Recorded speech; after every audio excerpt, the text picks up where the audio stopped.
La civilización egipcia, guiada por los sacerdotes de la escuela de misterio de El Ojo de Horus, se basó en una creencia fundamental: que el hombre encarna repetidamente para vivir un proceso de perfeccionamiento que lo conduce de su animalidad original a la sabiduría y la inmortalidad. Ese camino evolutivo tiene 7 fases, 7 niveles determinados por la sabiduría que lleva acumulada, por la frecuencia en que vibra y por la cantidad de energía vital que puede procesar. La sabiduría alcanzada, resultado de las verdades que ha comprobado en cada vida, le permite estar cada vez más tiempo en un estado de paz interior, con lo que aumenta poco a poco su frecuencia de vibración. En forma correspondiente va aumentando la cantidad de energía vital que puede procesar y distribuir en su sistema neuronal.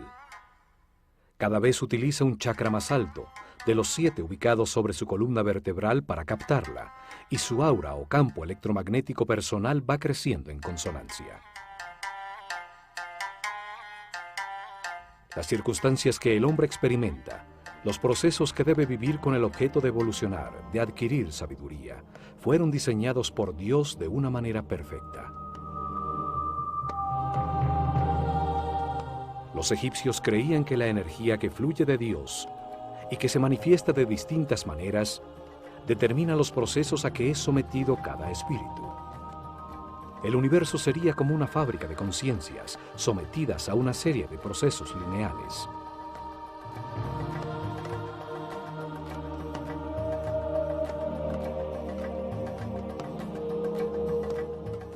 El hombre se encarna sobre la tierra que gira alrededor de una fuente radiante, el Sol. De allí recibe su primera energía. El sistema solar gira a su vez alrededor del Sol central de la galaxia, otra fuente radiante de energía. Ellos encontraron que durante este giro, que tarda 25.920 años, al que llamaron el año cósmico, el sistema solar recibe la energía de una serie distinta de astros radiantes que producen distintos campos de fuerza. Dividieron ese recorrido en 12 sectores, 12 fuerzas fundamentales que recibe el planeta durante los 2.160 años que tarda en atravesarlos. Cada fuerza impulsa distintos procesos y circunstancias que el hombre debe vivir. Son parte de la línea de ensamblaje de las conciencias. A estas energías de los cielos las llamaron néters. A cada una de las que iban identificando le dieron un nombre y una figura simbólica. Así podían reconocer sus características, presentarles sus ofrendas y respetos. Por todo esto, su civilización estaba orientada hacia los cielos y sus procesos colectivos determinados por los astros. Los sacerdotes sabían que entre más tiempo se recibiera la energía de uno de los fuegos del cielo, de una de las estrellas o constelaciones, más importante era para el hombre. Por eso a las estrellas que se sitúan sobre el eje de giro del planeta, a las estrellas polares, que permanecen fijas en el mismo punto durante miles de noches, les tuvieron una consideración especial.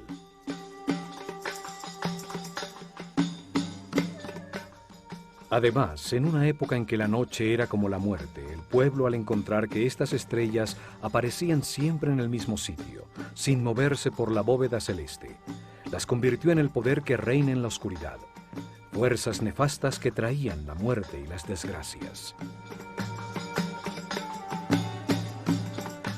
A esta serie de fuerzas que impulsaban los procesos y eventos más difíciles de la vida, las comandaba una figura simbólica que llamaron Set, la raíz del Satán moderno.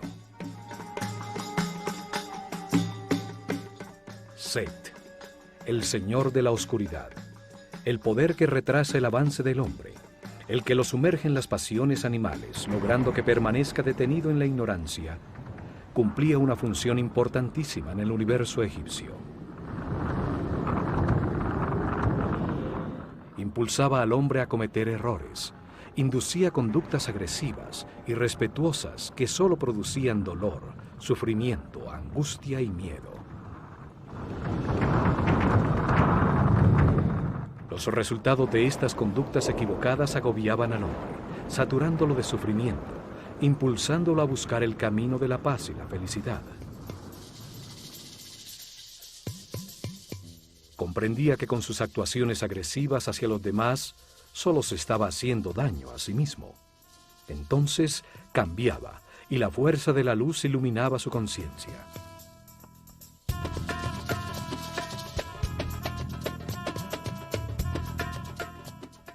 A las fuerzas que impulsaban al hombre a cambiar, a avanzar hacia la cordialidad, la paz y la comprensión, las comandaba otra figura simbólica, a la que llamaron Osiris. Osiris es el Señor de la Luz, el poder que impulsa el avance del hombre hacia la espiritualidad y la vibración en amor a través de muchas vidas y circunstancias difíciles. En el universo de contrastes, de polos opuestos, se enfrentan Set y Osiris, las fuerzas de la oscuridad y la luz, para modelar la conciencia del hombre y llevarlo a comprender la importancia de la neutralidad. La neutralidad no genera una fuerza opuesta que hace perder energía. La neutralidad es la base de la superconductividad, un principio físico que hasta ahora estamos descubriendo.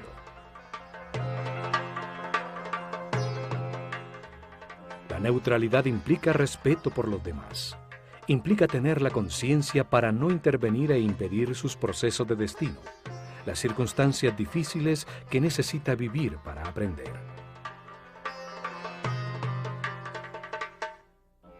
La neutralidad implica comprensión sobre cómo funciona el universo, aceptación de que todo lo que sucede es perfecto y tiene un propósito de amor, porque es diseñado por Dios, que es amor. A la neutralidad llega el ser humano al final de su rueda de reencarnaciones, en el momento en que ha verificado en carne propia todas las verdades del universo, cuando renace en el espíritu y llega a la iluminación.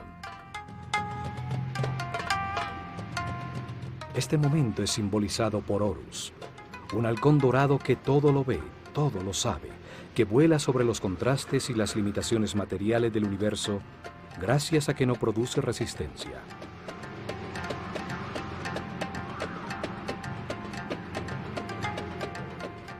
Horus es el símbolo de la conciencia permanente, inmortal, de un ser respetuoso en equilibrio, capaz de acceder a todos sus poderes y a la paz eterna.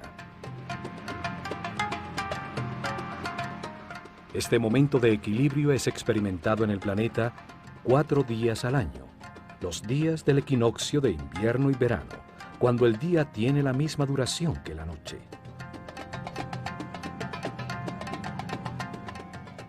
En Edfu, construyeron un templo para festejar el nacimiento de Horus, honrar y estudiar el momento final del camino evolutivo, con su eje y sus pórticos orientados hacia el punto en el horizonte por donde salía el sol, en el equinoccio de verano.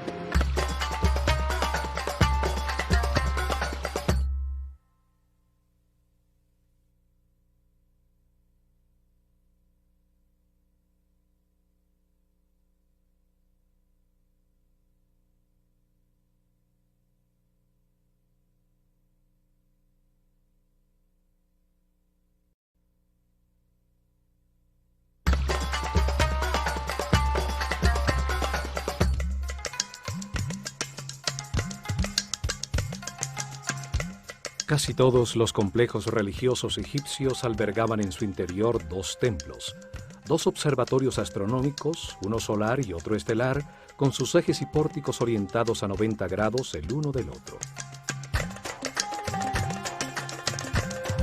Esto permitía enmarcar simultáneamente la estrella que personificaba a la fuerza fundamental que se honraba en el templo y la fuente radiante más cercana al hombre, el Sol, en los días en que definían los cambios climáticos, las estaciones, los puntos en que cambiaba el medio ambiente de todos los seres sobre la Tierra. En algunos casos, como en Dendera y Edfu, un mismo templo enmarcaba con sus pórticos una brillante estrella que anunciaba la salida del sol por ese mismo sitio, un poco más tarde. Edfu y Dendera son dos templos hermanos, dos observatorios que se complementaban para registrar precisamente la bóveda de los cielos sobre el polo norte y el polo sur del planeta. Las estrellas polares eran un punto de referencia para registrar cualquier variación en la inclinación del eje de la Tierra con relación al Sol. Este ángulo es el que produce las estaciones, los solsticios y los equinoccios, el clima sobre el planeta.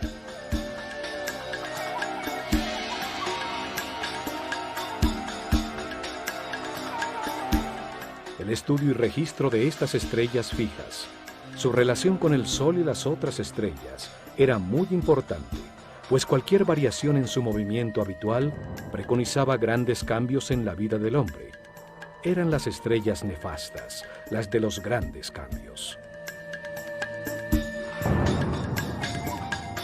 Los ubicaron a una precisa distancia para producir una diferencia de 1 grado exacto sobre la latitud norte del planeta.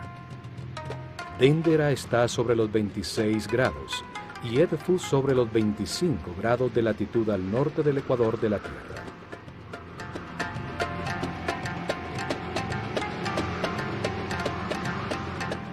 Esta relación permitía registrar fácilmente el movimiento del sistema solar por la galaxia, lo que era trascendental para los sacerdotes, pues determinaba el paso por las distintas constelaciones, por las energías fundamentales que impulsan el camino evolutivo del hombre. Los cambios de era, el paso de una constelación zodiacal a otra, determinó las etapas en que los sacerdotes revelaron los misterios del universo a su pueblo. Cambiaron la localización de su capital imperial y hasta los nombres de sus faraones. Todos los templos que construyeron enmarcaban en sus pórticos un sector del cielo, por donde se movía uno de los mazarots, los fuegos del firmamento, permitiéndoles registrar fácilmente sus movimientos.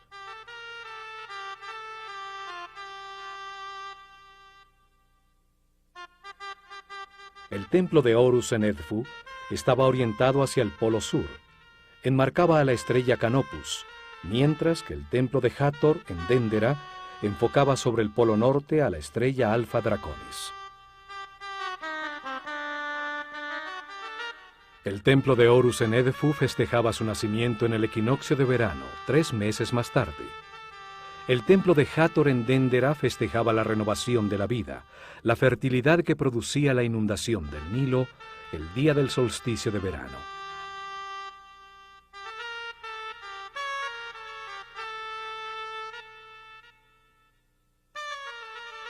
El templo secundario dedicado a Isis en Dendera enmarcaba en las noches sobre el horizonte a la estrella Sirio, su personificación en el cielo, que con su reaparición anunciaba el desbordamiento del Nilo, y al amanecer la salida del sol, el día del solsticio de verano. Ese día, la inundación traía consigo el fin del año solar egipcio, celebrándose en Dendera las fiestas del Año Nuevo en honor a Hathor, la fuerza que renueva la vida, y a Isis, la que traía el agua, el sustento de Egipto.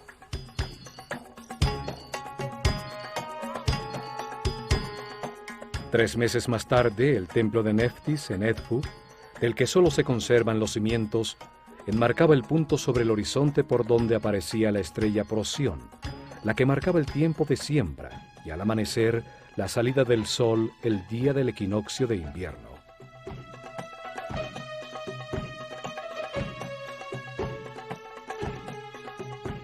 Los astros determinaban cuándo subía el río, cuándo sembrar y cuándo cosechar. Determinaban el calendario de Egipto.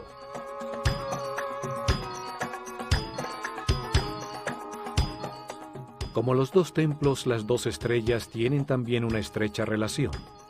Sirio pertenece a la constelación de Canis Mayor y Procyon a Canis Menor. Las dos son estrellas hermanas, como Isis y Neftis, las compañeras de Osiris y de Set, el señor de la oscuridad. En la mitología griega son consideradas los canes de Orión, el Osiris egipcio, pues lo siguen por los cielos, de ahí el nombre de sus constelaciones. En esas fechas se realizaban procesiones que unían a los dos templos. El 21 de junio, el solsticio de verano, se festejaba en Déndera, bajando de su azotea el fuego nuevo para todo Egipto, la marca del año nuevo. El 21 de septiembre, en el equinoccio de invierno, se festejaba en Edfu la concepción de Horus, y el 21 de abril, en el equinoccio de verano, su nacimiento.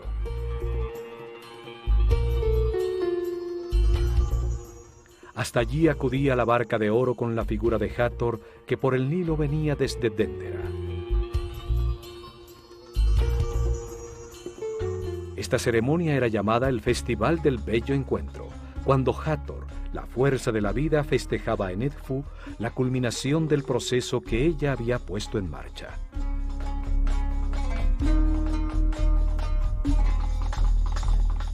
Las estrellas y los soles viajan de un horizonte al otro por el cielo en barcos simbólicos.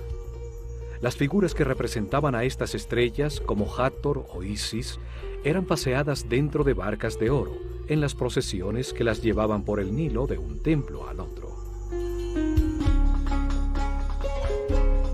El antiquísimo templo dedicado a Horus en Edfu, llamada Apolinópolis Magna por los griegos, comenzó a ser reconstruido en el año 237 a.C.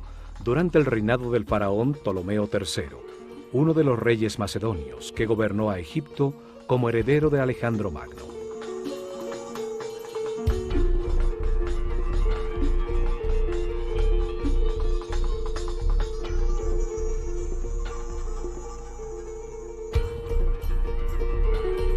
La obra duró 180 años, terminándose en el año 57 a.C., durante el reinado de Ptolomeo XII, el padre de Cleopatra, la última faraona antes de que Egipto se convirtiera en una provincia romana. Las escenas en sus muros muestran a estos reyes extranjeros rindiendo culto a los dioses egipcios, una manera para recibir igual que estos el culto del pueblo y legitimizar así su poder.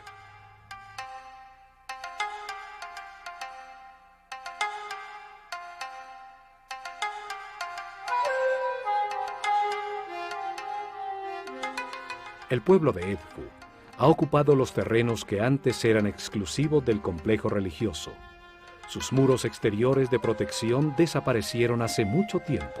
La mayoría de sus construcciones fueron destruidas.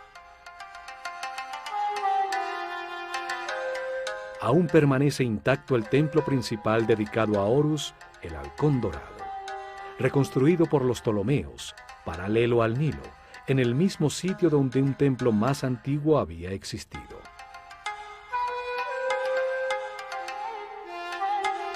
Los templos en Egipto orientados hacia una estrella en particular solo eran útiles por aproximadamente 300 años, debido a que el movimiento del sistema solar alrededor de la galaxia sacaba de foco la estrella objeto de registro.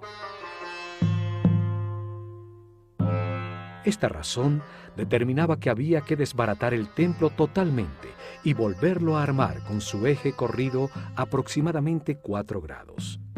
Es por esto que se encuentran piedras marcadas por faraones anteriores en los cimientos de los nuevos templos. Era como girar el telescopio.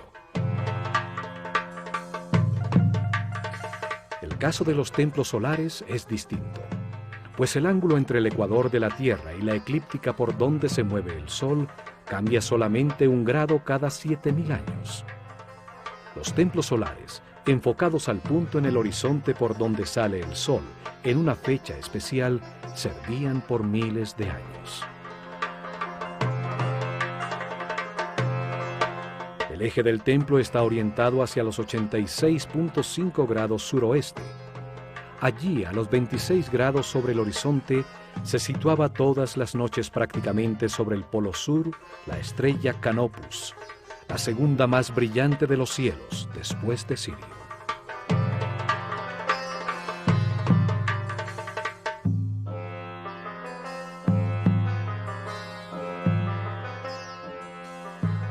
Canopus, Alfa Cariane, situada a 74 años luz de la Tierra, es la estrella más brillante de la constelación de Carina, antes conocida como Argo Navis, la quilla de la nave de Argus, en la que Jasón y los argonautas se embarcaron para encontrar el vellocino de oro. El pílono o fachada del templo enmarca con sus dos grandes torres a la estrella del Polo Sur. Cada torre es un espejo exacto de la otra, aún en las inscripciones y bajorrelieves de sus muros. Simbolizan la existencia de la simetría en un universo asimétrico que permite el movimiento.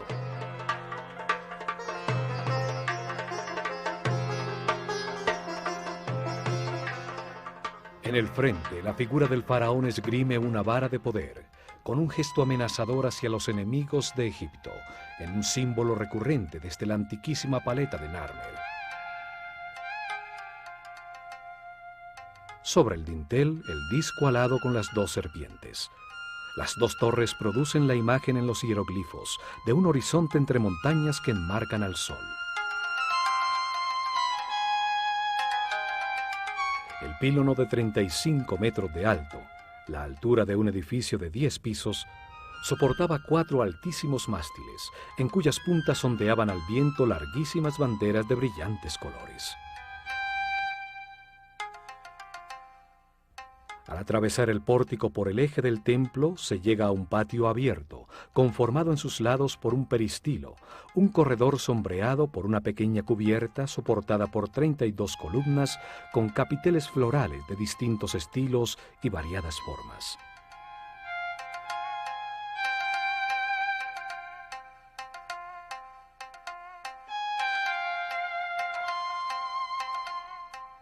En la fachada interior del pílono, la que da hacia el patio interior, las figuras talladas están también dispuestas simétricamente como en un espejo, solo cambian los tocados simbólicos sobre sus cabezas.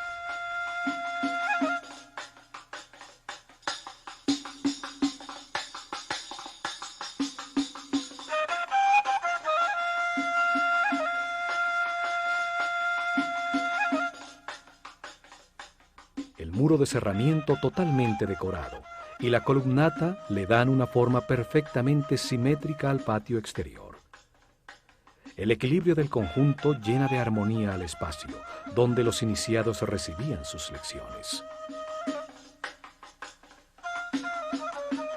Las distintas escenas talladas en bajo relieve explican el proceso evolutivo del hombre, su relación con las fuerzas de los cielos, la lucha entre el espíritu y la materia que permite encontrar la verdad a través de los opuestos.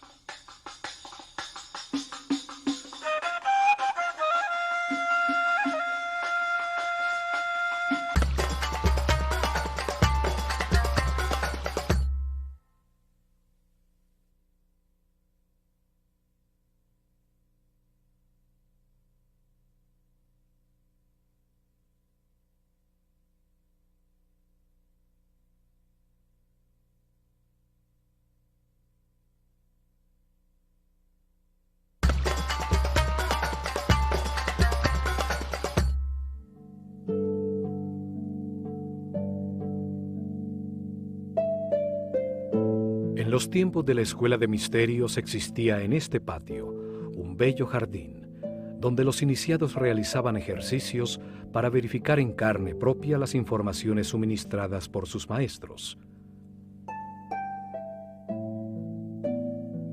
Aquí recibieron conocimientos correspondientes con el nivel de su conciencia. Trabajaron bajo la dirección del maestro del misticismo, dedicados al objetivo principal de este templo, comprender la importancia de la neutralidad en un mundo bipolar.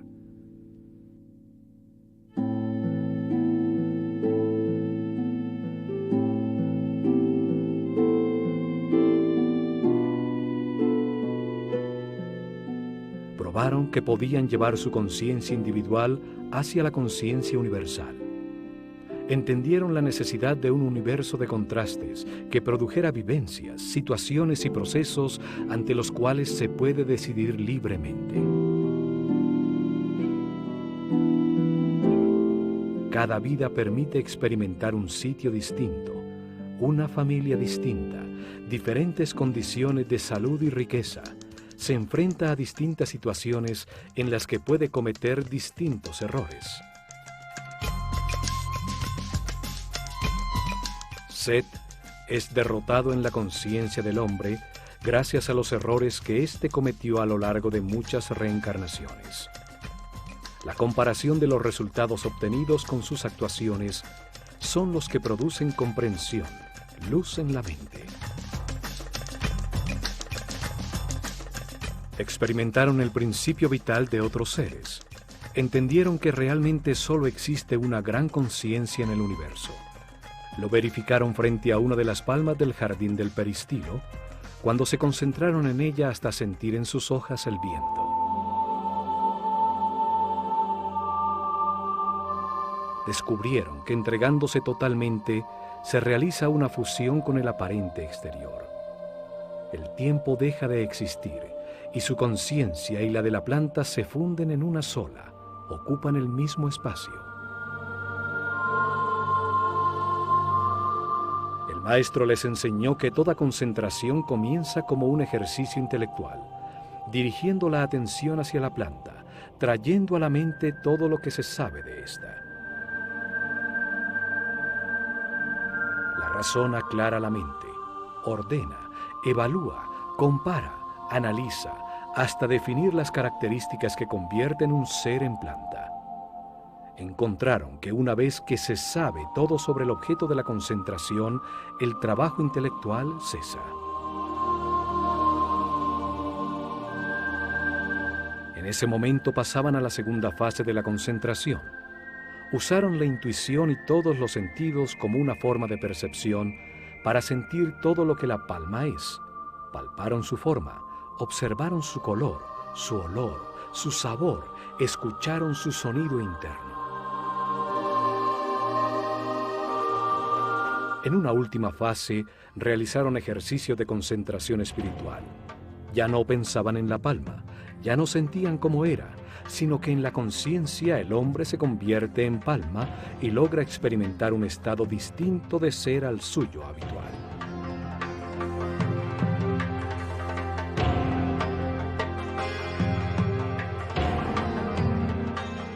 En ese estado, el ego desaparece y el iniciado se encontraba con su yo superior. El tiempo desaparecía. El silencio expandía la conciencia. Los brazos se transformaban en ramas y una paz interior inundaba la nada. En este patio pudieron así aumentar su energía vital, su frecuencia de vibración, reunidos con otros compañeros que tenían un nivel de conciencia similar. Se encontraban en un lugar parecido en el camino de las reencarnaciones. La fachada interior del patio hacia el templo es muy parecida a la principal del templo de Dendera. La planta y el diseño general son muy parecidos.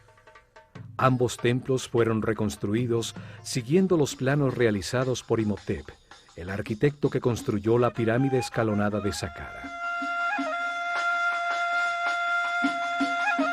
El muro entre las columnas filtra la luz, permitiendo que solo un poco entre al templo por su parte superior abierta, facilitando la penumbra interior para observar las estrellas. Dos grandes estatuas de Horus, como halcón con la doble corona de Egipto, enmarcaban la entrada al salón hipostile, al llamado Salón de la Vida. Hoy solo queda una de las estatuas de granito negro. Al entrar al gran salón que los egipcios llamaban la Casa de la Vida, se siente un cambio de temperatura inmediato. Una paz se respira en el ambiente. 12 impresionantes columnas soportan un alto cielo raso que nunca alcanzó a ser decorado.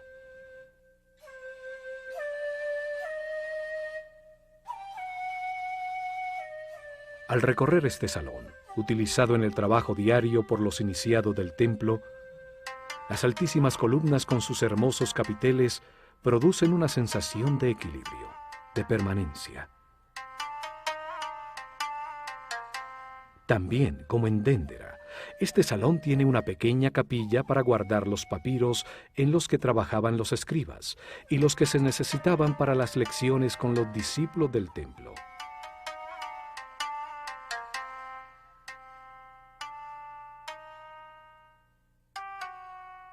Los egipcios llamaron Kabit, o el tiempo de la sombra oscura, al primer nivel del camino evolutivo, cuando el hombre es prácticamente un animal, un desalmado sin sentimientos, sujeto de pasiones descontroladas y de las reacciones automáticas de sus instintos. Sus actuaciones de ira, odio, instintos desbocados, le producen resultados insatisfactorios, angustia, sufrimiento, soledad e infelicidad. Después de muchas vidas, se satura de sufrir y comprende que al hacerle daño a los demás, solo produce su propia infelicidad. En ese momento su espíritu renace en el segundo nivel de conciencia, llamado el Ba, o el tiempo de la sombra clara. Allí descubre los sentimientos, aprende a querer, sin embargo no controla sus emociones, se encuentra todavía en el infierno de la vida.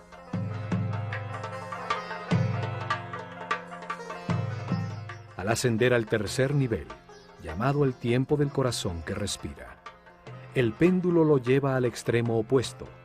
Se transforma en un ser bueno, que vive preocupado por los demás, tratando de resolver sus problemas y de evitarles las situaciones dolorosas de la vida. Tampoco puede ser feliz, pues su paz depende de otras personas. Sin embargo, no las respeta. Quiere cambiar la vida de los demás a como él cree que deberían vivirla.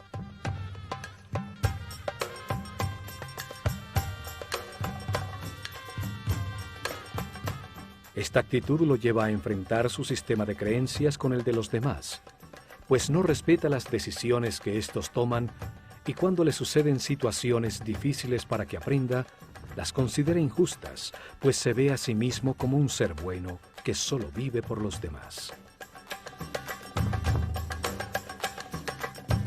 Al cruzar la puerta del fondo se llega al Salón de las Apariciones, llamado así porque en él aparecía desde la penumbra de su santuario la brillante estatua de Horus, dentro de su barca de oro, para salir a las procesiones y ceremonias. La estrecha relación del templo de Horus con el de Hathor en Déndera es resaltada en la decoración de las columnas que tienen la figura de la diosa en sus capiteles.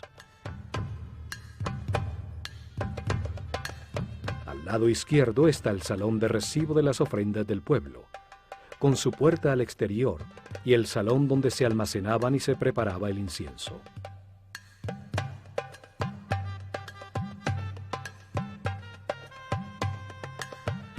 Al lado derecho está el salón de las purificaciones, utilizado por los sacerdotes en sus rituales diarios de limpieza, con su puerta para salir al lago y al pozo del templo.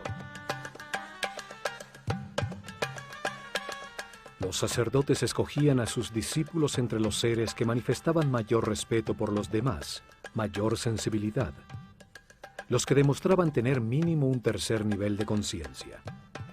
Les suministraban información y la manera de verificarla personalmente. Los guiaban para que aprendieran a elevar su nivel de vibración. El trabajo comenzaba por el control de los instintos, el miedo a la muerte, el instinto de defensa y agresión. Se les sometía a situaciones de peligro extremo. Aprendían a confiar en los demás. Años después, el trabajo era controlar las emociones, los deseos y los placeres, comprender que su cuerpo es igual que el universo, solo que en otra escala. Para eso pasaban por templos como el de Kom-Ombo, Philae, Deir el-Bahri y Luxor. Así llegaban al cuarto nivel de conciencia, al tiempo que llamaban Sekem, donde con otros seres nacidos en ese nivel eran dirigidos por el maestro de las medidas. Él les enseñaba cómo el nombre y el número determinan la forma de todo lo que existe.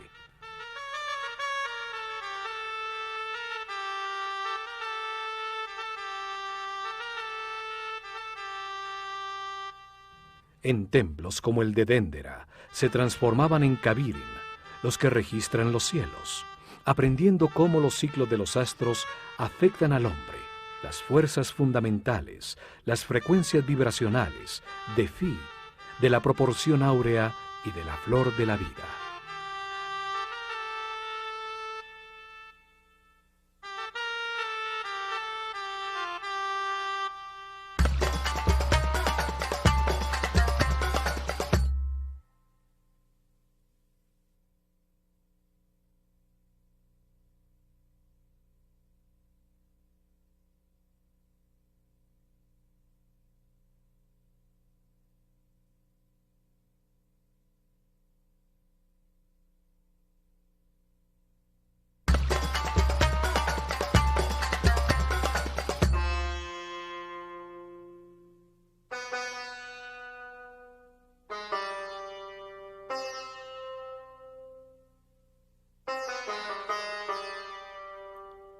Después del Salón de las Apariciones se llega al corredor de las escaleras, que tiene un esquema exactamente igual que el de Dendera.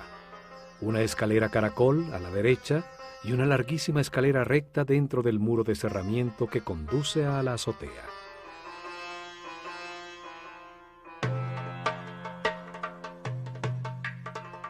Por la escalera de caracol ascendía la procesión con la barca de Horus hasta la azotea del templo, a esperar la aparición del sol, los días del equinoccio, y por la escalera recta bajaba. Durante miles de años se registraron en las noches los movimientos de Canopus, la estrella sobre el polo. Vibraron con la energía especial de los equinoccios cuando asistieron a las ceremonias que en la terraza del templo festejaban la llegada de todo ser humano a la neutralidad. De este salón en adelante ya no podían entrar los discípulos. Solo los sacerdotes de Horus atravesaban el corredor exterior para llegar hasta la antecámara y al salón de la barca de oro, donde guardaban el santuario portátil utilizado en las procesiones. Una reproducción moderna se encuentra en esta otra capilla, pero nos da una idea muy cercana del tamaño y de la forma originalmente utilizada.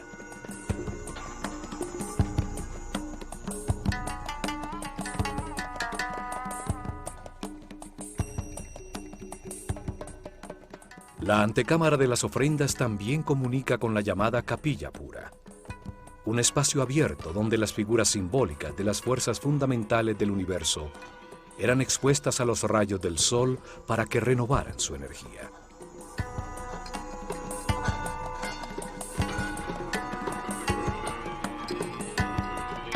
Los muros del templo están llenos de bajorrelieves utilizados para explicar los misterios del universo, la razón de la reencarnación, la manera de llegar al final del camino y convertirse en superhombre.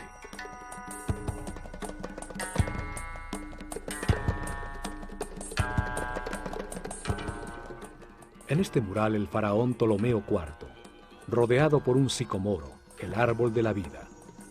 Otro símbolo de Hathor, recibe de Horus la palma con el listado de su destino, las lecciones que debe vivir en muchas reencarnaciones para llegar a la iluminación.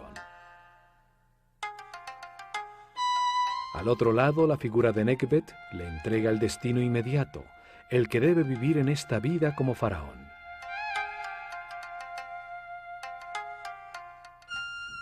La civilización egipcia estaba fundamentada en la reencarnación, como proceso de adquisición y verificación en carne propia de las verdades del universo. El espíritu del hombre encarna para aprender con los resultados de sus decisiones, transformándose poco a poco en un ser flexible, sabio, hasta que ya no tiene nada más que aprender en esta escala del universo y se ilumina.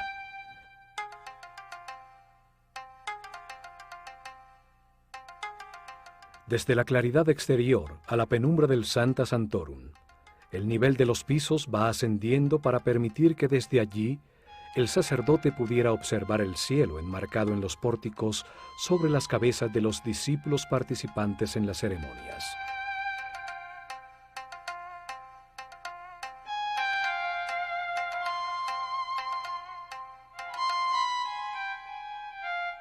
El santuario es un volumen independiente dentro del edificio del templo, envuelto por sus espacios. En lo alto, los rayos del sol entran por unas claraboyas en el techo, iluminando los otrora coloreados muros.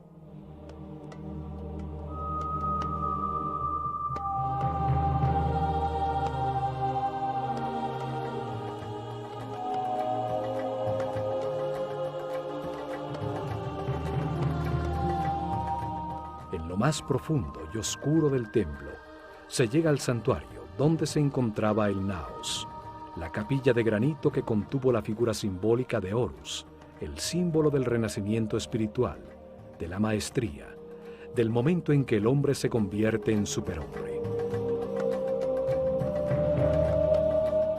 Este momento es representado por el nacimiento de Horus.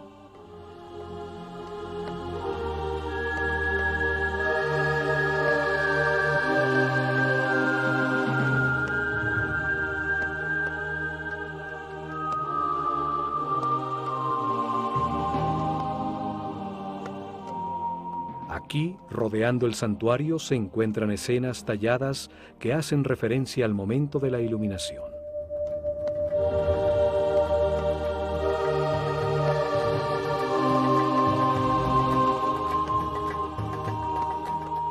La comprensión lleva el péndulo al centro, transformando al hombre en un ser justo, respetuoso, que acepta que todas las situaciones son perfectas, aún las más difíciles y dolorosas, pues producen comprensión en quien las vive.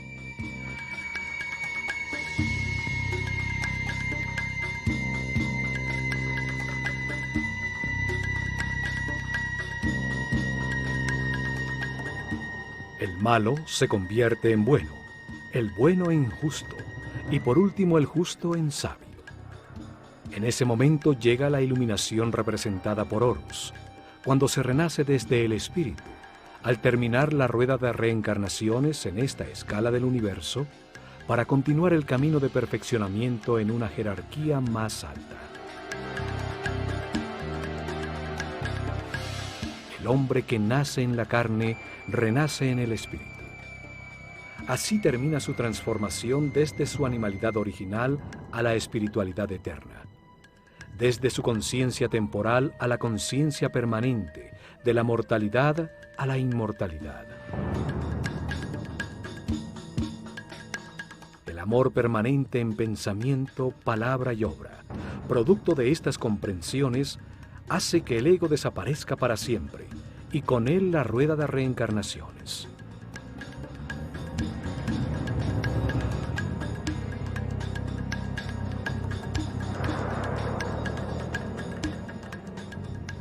Alrededor del santuario se encuentran una serie de capillas dedicadas a las fuerzas y principios fundamentales que intervienen en el proceso evolutivo de la conciencia.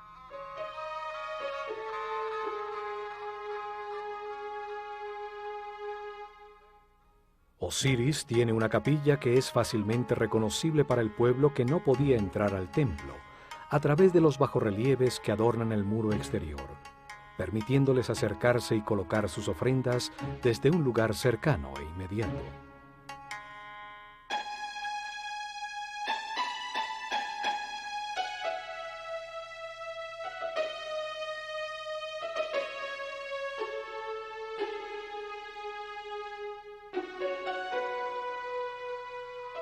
Khonsu tiene otra capilla. Es el hijo de Mut, la característica femenina del único Dios, y de Amon-Ra, la característica masculina. Su unión crea la conciencia del hombre. Khonsu es el nombre que le daban a una conciencia recién nacida cuando comienza su recorrido evolutivo.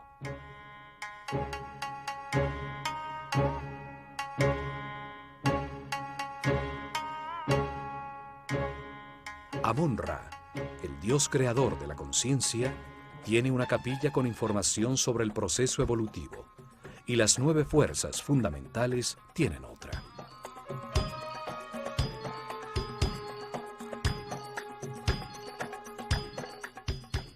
La capilla central está dedicada a Horus. En sus muros está el conocimiento adquirido sobre el significado de la iluminación como momento final de esta escala de la realidad.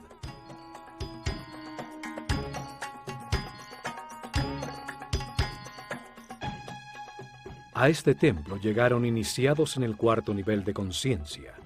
Otros pocos alcanzaron el 5º nivel, el llamado tiempo de los Sahu.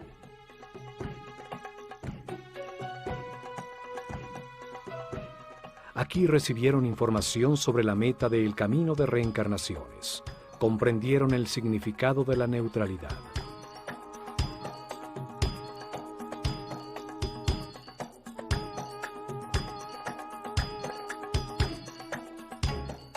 Luego continuaron su camino de perfeccionamiento.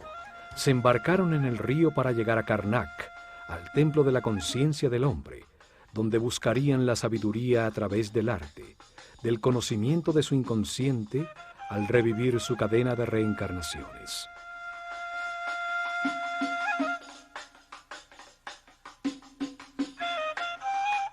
Se van vibrando en amor, seguros que como todos los hombres, algún día renacerán espiritualmente, llegarán a la iluminación, abrirán la puerta a la siguiente escala del universo.